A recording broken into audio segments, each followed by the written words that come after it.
Good afternoon, everyone. Later today, President Trump and the First Lady will welcome King Charles and Queen Camilla for a state visit here at the White House. First Lady Melania Trump has led all of the preparation for the state visit, which will honor the long-standing and special relationship between the United States and the United Kingdom. As I told many of you on Friday afternoon, I thought that would be my last time taking your questions until after my maternity leave. But given the attempted assassination of the president and, quote, top Trump administration officials, as the depraved shooter noted in his manifesto at the White House Correspondents Association dinner on Saturday evening, I felt it was prudent to be here today to answer your questions and inform the American people about how the administration is responding to yet another attempt on President Trump's life. Saturday was supposed to be a joyful evening, celebrating free speech and the First Amendment with all of you, members of the press.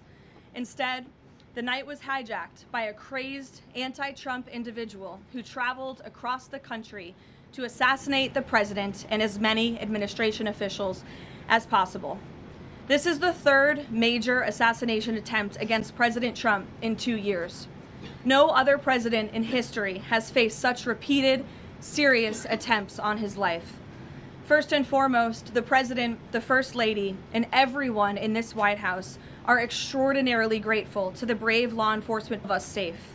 The President would especially like to express his gratitude to the men and women of the United States Secret Service who acted with the utmost professionalism, courage, and sense of duty. This includes the heroic agent who took a bullet to the chest. Thankfully, he was saved by his bulletproof vest. Minutes after returning here to the White House to the Oval Office, despite fighting Secret Service to try to stay and keep the dinner going on Saturday, ahead of addressing you here in the briefing room, President Trump was intent on speaking to this brave agent to ensure he was okay, and the agent assured the president that he was.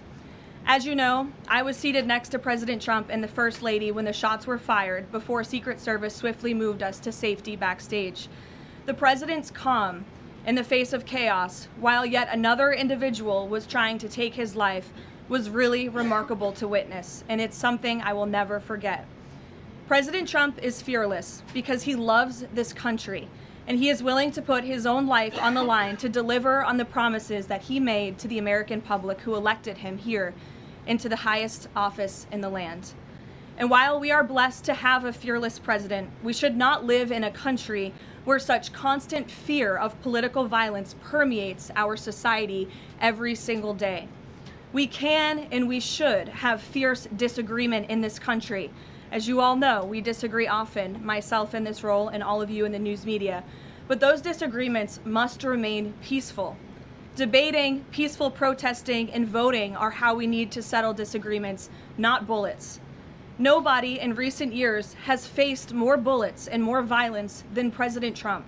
This political violence stems from a systemic demonization of him and his supporters by commentators, yes, by elected members of the Democrat Party, and even some in the media. This hateful and constant and violent rhetoric directed at President Trump day after day after day for 11 years has helped to legitimize this violence and bring us to this dark moment.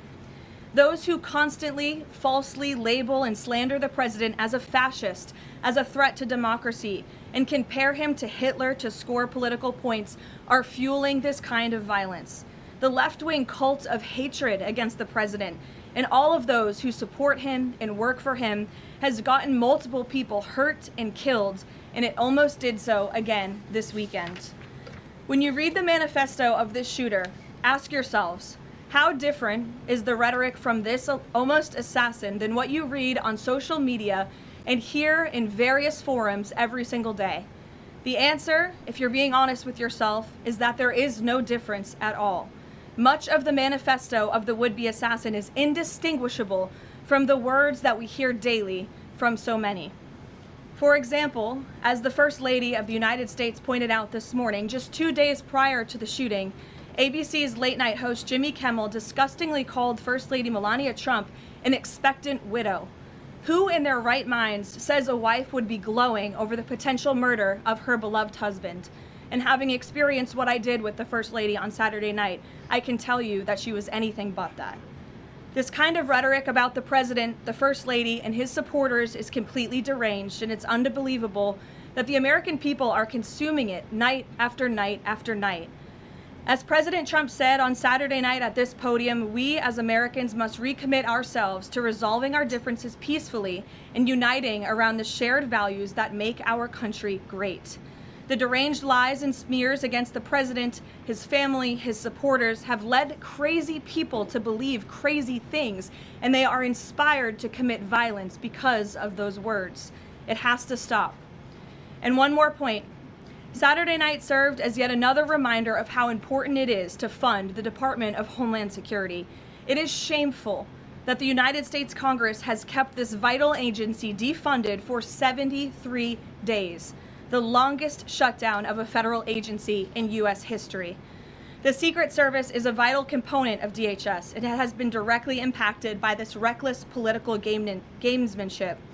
Everyone in this room who was there on Saturday night witnessed the heroes of Secret Service and federal law enforcement jump into action in the face of grave danger and uncertainty. Agents put their own lives in harm's way to protect the president, the First Lady, the Vice President, and members of the cabinet. One agent can be seen in video footage literally jumping onto the stage, not knowing where the attacker was or where the bullets were coming from at that point, to place his body in front of the President of the United States. These men and women are heroes. They perform their duties daily, and they have children and families too. And they do it despite the political turmoil surrounding their agency. Make no mistake, this defunding of DHS should be a national scandal. If Republicans defunded DHS and we saw another attempted assassination on a Democrat president, I would hope that the media coverage would be relentless and unforgiving, and I hope that it continues to be now. With the World Cup, America 250, the 2028 Olympics, and a presidential election all ahead, the Democrats' obstruction is placing an enormous and totally pointless burden on the Secret Service that can get more people killed. Enough is enough. There should be no further debate about this. Democrats need to do what President Trump has been calling on them to do for 73 days in a row and fund the Department of Homeland Security, period. This is a national emergency, and every member of Congress needs to put their country over party and get the Department of Homeland Security funded. With that, I will take a few of your questions today. Daniel, thank you for being here. Why don't you kick us off? Thank you, Karoline. The president, Saturday after the assassination attempt, came here. He emphasized that law enforcement did their job, keeping everyone safe over dinner. House Speaker Mike Johnson came out and said he believes the president needs greater protection. What is the White House's message to the millions of Americans who wake up here today nervous, uneasy about the safety of the president at events like this and the safety of their cabinet members? Well, we certainly understand their fears and their worries. As you heard from the president himself, he continues to have trust in the United States Secret Service. As I just said, these are great men and women who are doing their jobs and performing their duties honorably. As we all witnessed on Saturday evening, within minutes, the president, the first lady, the vice president, members of the president's cabinet were ushered out of the room. The perpetrator who sought to inflict massive harm, as we all now know with the release of the manifesto on administration officials and the president himself, was stopped at the security perimeter that was set up. He tried to charge through it, as you saw on video, and he was quickly neutralized by Secret Service, and thank God that he was.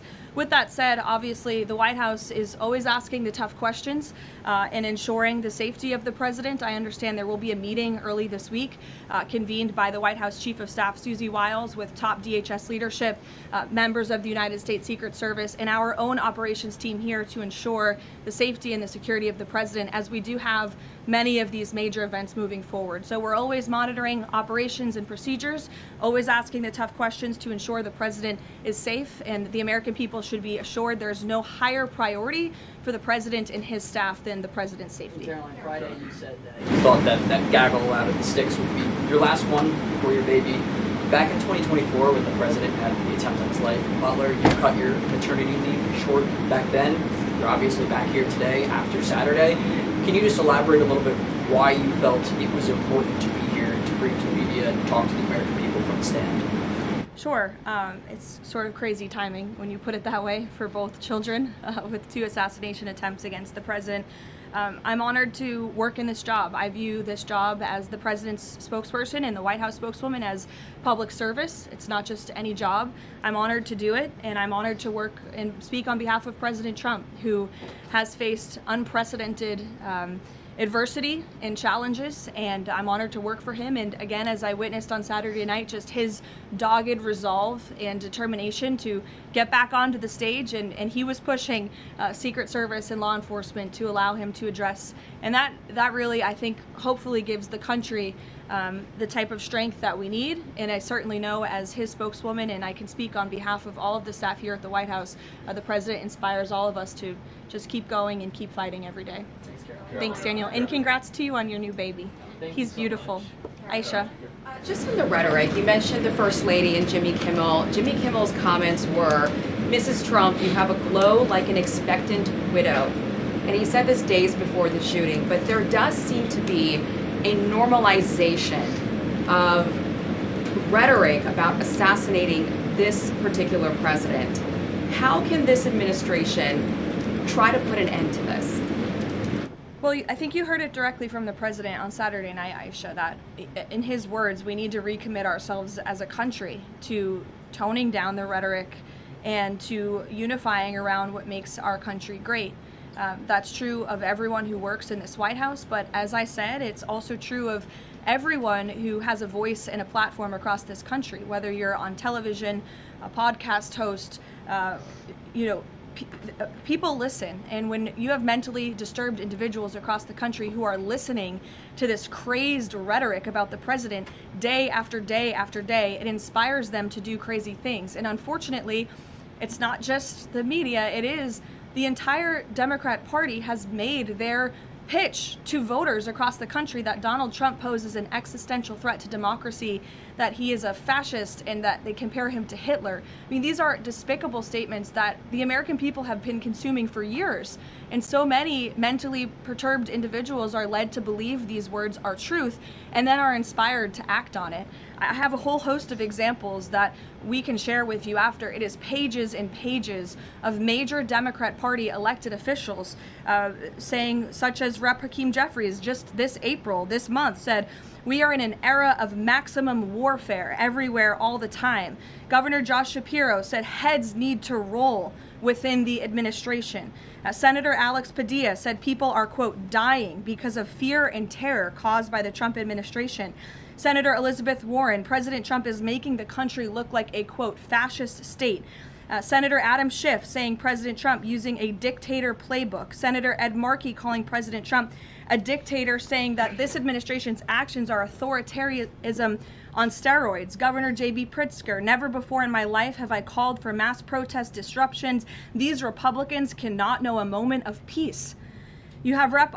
Presley saying, "We'll see you in the streets." Rep. Monica McIver, a Democrat representative on Capitol Hill, "We will not take this shit from Donald Trump. He thinks he's a dictator. We are at war." These are Democrat elected officials calling for war against the President of the United States and his supporters. I could go on and on, but again, when you have people in positions of power that are saying things like this every single day for years, you are inspiring violence by people who are already mentally ill. And that's what we've seen against this president for far too long. This is disinformation and misinformation online. There will be bite-sized clips that will go viral to the point where there are Americans in this country that believe that what happened Saturday night was staged. How does this White House tackle that with social media companies out there, whether it's X, Facebook, Instagram? How do they work with these companies to make sure that doesn't get out of control? It's certainly a good question, Aisha. I don't have tangible answers for you on what we're doing with social media companies, if anything at all. What I will say is it's very important to us that we get the truth and the facts about this case and any case out there as quickly as possible to dispel some of that crazy nonsense that you do see running rampant online. And I think the Department of Justice and the FBI thus far have done a good job of disseminating the truth and the facts about this alleged attempted assassin, the perpetrator in this case, and I understand he'll be arraigned in court very soon. You all see that, and the Department of Justice will be giving a briefing and an update later today. So as far as we're concerned, just providing maximum transparency, and hopefully people will believe the truth rather than the lies and the conspiracies that so often do go crazy on social media. Rachel. Thanks, Caroline. Does the administration view this as a security failure, or did the protocols work as they were designed? The president has said he believes that the protocols worked. Again, you had a perpetrator who tried to breach the security parameter that was set up by Secret Service, and he was running as fast as he could and was immediately neutralized moments later. And again, having been right up there on the stage with the president and the First Lady, I can tell you it was seconds before we were told to get down, and it was seconds before we found ourselves in the hold room backstage. It all happened literally within a matter of seconds. The president, the vice president, and the First Lady being pulled to safety. That is not done if there's a lapse. So Secret Service did their jobs well. They communicated with one another to remove the president and the vice president to safety as quickly as they could, and obviously to neutralize the shooter as well, and thank God they did, because if that man was allowed into that ballroom, it would have been a much different scene. And just one more follow-up on just how the White House could be rethinking security protocols going forward. I mean, we all remember after the attempted assassination in Butler, there were indoor rallies that were held after that. Is that out of the question, changing any additional security protocols when it comes to how the president does these events that are outside of the White House? I definitely wouldn't say changes are out of the question. I think, again, that it's up to the White House here, and we view it as a great responsibility to ensure the maximum safety of the president and the vice president and the entire cabinet. And so we're always looking for ways to improve security. I think if you just sit here and say everything is perfect all the time, that's not a good way to operate. And so the White House will continue to engage with DHS and with Secret Service to find ways to improve and strengthen security. But as far as Saturday night is concerned, the president was satisfied with the response, and he's very grateful to the men and women who provided the response for him and his wife and members of his team. Deanne. Thanks, Caroline. The president has talked about rescheduling the dinner within 30 days. Does he have a specific venue in mind, and would he consider hosting it at the White House? Well, unfortunately, we don't have a room big enough here at the White House, which is another point to be made, and the president is absolutely right. It's why the White House Ballroom project is not just a fun project for President Trump, like you will read in the media. It is actually critical for our national security that a larger, secure building on this complex, which is the most secure complex in the world, is built to accommodate not only large amounts of guests, but also the president, the vice president, members of the cabinet. The line of succession in this country should be able to gather freely in safety without the fear of threats or political violence. And the White House Ballroom will provide that. And so it's critical that we get this project done as quickly as possible. Iran as well. Thank you, Caroline. Thank you, Caroline. Two questions, if that's all right. First, on the security situation on Saturday, kind of a follow-up here. Previous administrations have sent both the president and the vice president to the dinner. But after the foiled attack on Saturday, if the dinner is rescheduled, would President Trump and Vice President J.D. Vance both plan on attending? And is it wise to have both of them in the same spot, given the presidential line of succession that you mentioned a second ago? It's definitely a good question, and I know that it's one that will be raised. I can assure you the president intends to attend the event, as he has told all of you publicly. I don't want to rule in or out the vice president's attendance, but certainly that's a conversation that will take place. Iran has proposed a mutual reopening of the Strait, leaving the nuclear discussion for later in the process. Given that the nuclear program has been a red line for this administration, would the president agree to that kind of phased negotiation? Well, only because it's been reported. I will confirm the president has met with his national security team this morning. The meeting may be ongoing, maybe not. I don't want to speak affirmatively because I was prepping to come out here, but the proposal was being discussed. I don't want to get ahead of the president or his national security team.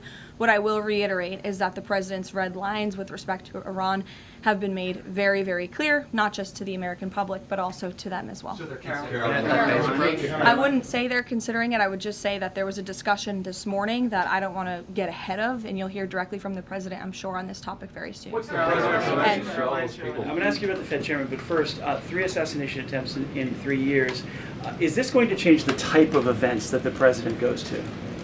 Well, again, that's going to be part of the conversations moving forward. But as you heard from President Trump, he does not want these deranged lunatics and these grave acts of political violence to change our American way of life. And I think it's a very brave thing for him to say. It'd be very easy for him to just hunker down here at the White House where he knows he's safe, but the president wants to be out across the country. He wants to go across the country to meet with Americans. He wants to celebrate the 250th birthday of our nation's anniversary this summer.